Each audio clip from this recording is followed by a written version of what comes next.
गरीबी और तंगहाली की जिंदगी जी रहे इन चेहरों पर बिखरी ये खुशी अपने में समेटे है एक गहरे सुकून का एहसास।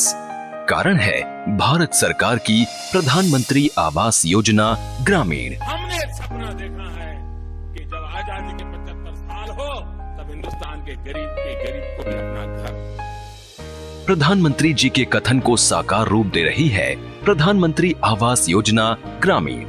योजना का मकसद है समाज की अंतिम पंक्ति में खड़े ग्रामीण निर्धन वर्ग के अपने पक्के घर के सपने को पूरा करना। लक्ष्य है अगले 3 वर्षों में यानी वर्ष 2019 तक 1 करोड़ ग्रामीण आवास का निर्माण।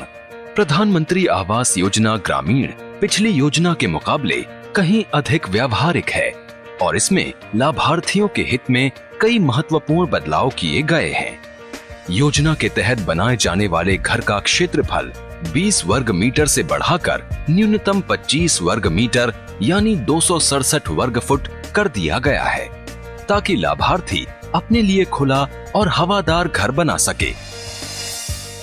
आवास के लिए सहायता राशि को पिछली योजना के मुकाबले काफी बढ़ा दिया गया है। ज्यादा पैसे मिलेंगे तो हम अपना घर बड़ा और ज्यादा मजबूत बना पाएंगे।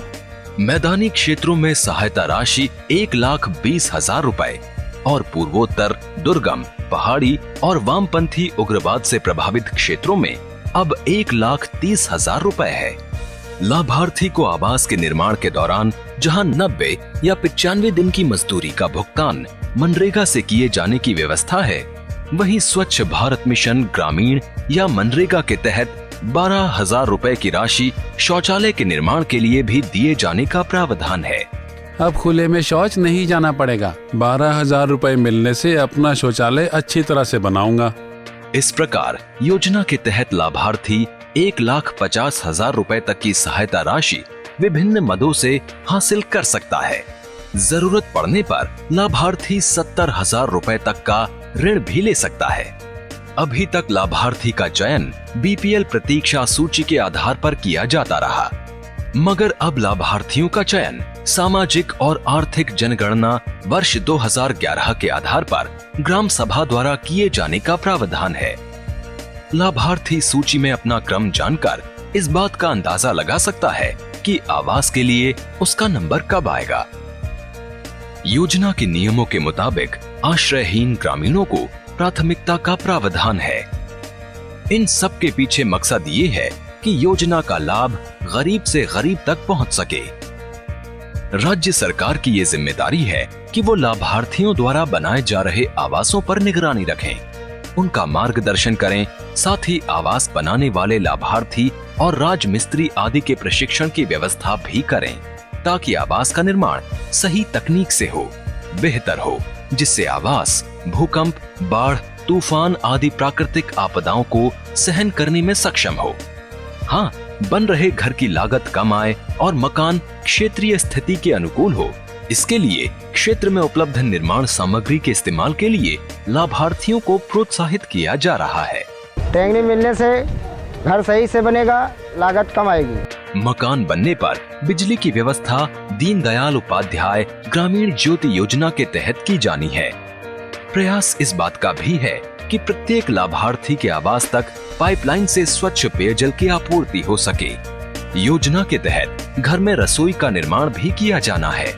पेट्रोलियम मंत्रालय द्वारा लाभार्थियों को उज्ज्वला योजना के तहत रसोई गैस कनेक्शन उपलब्ध कराए जाने की व्यवस्था की गई है।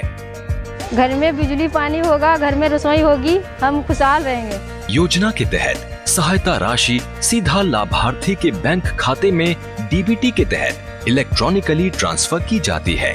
रुपए सीधा बैंक में आने से जितनी जरूरत है उतनी निकाल लिए और कोई गड़बड़ी नहीं होगी। योजना से जुड़े लोगों के लिए आवास ऐप शुरू किया गया है, जिसे गूगल प्ले स्टोर में जाकर डाउनलोड किया जा सकता है।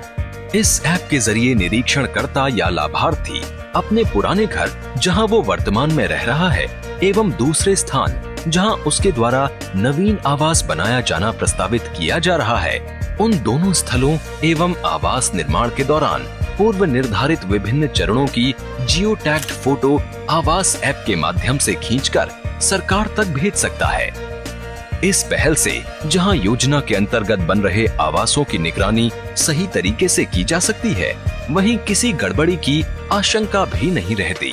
ये स्पष्ट करना भी जरूरी होगा कि प्रधानमंत्री आवास योजना ग्रामीण के तहत वर्ष 2022 तक लगभग 3 करोड़ ग्रामीण आवास बनाने का लक्ष्य निर्धारित किया गया है।